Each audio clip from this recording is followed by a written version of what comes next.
Do they? I'm doing amazing. Do you think authors take psychology into account when writing their novels? I think so. I mean, some folks that are writers definitely have a background in psychology. I think there's some psychology behind it, maybe even in the absence of academic understanding of psychology. But I think you'd have to have some sort of understanding of nature of man. The second question was, do the characters of the novels reflect the author's psychiatric state?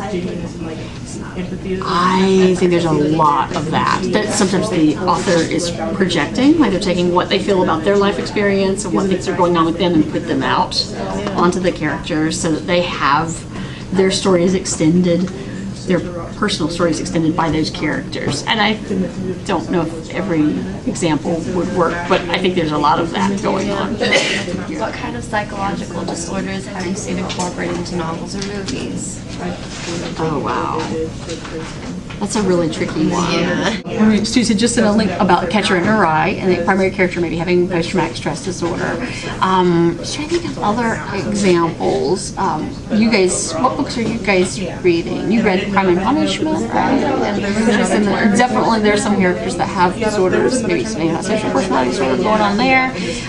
So I would think that you would find that in books. So do you have like a favorite psych movie? My recent new favorite was thanks to a student who introduced me to it. It's kind of a funny story, which is kind of a coming of age and mental health. So yeah, it's not by like Zed Zeddy or something like that. It's a book as well, I think. Yes, it's a book as well. I want to read it. So I watched the movie and now I have to go back and read the book because it's just really well done. And it was one of the few movies I've ever seen that does a decent job depicting aspects of mental health. So like what kinds of things in psychology can make a novel better or maybe worse? Oh, I gotcha. Certainly, those sorts of psychological concepts that would show the nature of man, group interaction, conflict, showing those sorts of antagonists and and protagonists and their sort of interactions within them. There's going to be a lot of psychological science within it. Just the last question, which was referring to what we said about like the 9/11 and the Boston bombing. So we were saying, do you think acts of terrorism are linked to psychological disorders? Oh yeah, I think so. I think that there's much more concern that we should have about our taking care of people and mental health than it is about all these other periphery things that we're hearing people talk about, like gun control and such. Because, certainly it's part of the dialogue, but I don't think I can come up with an example.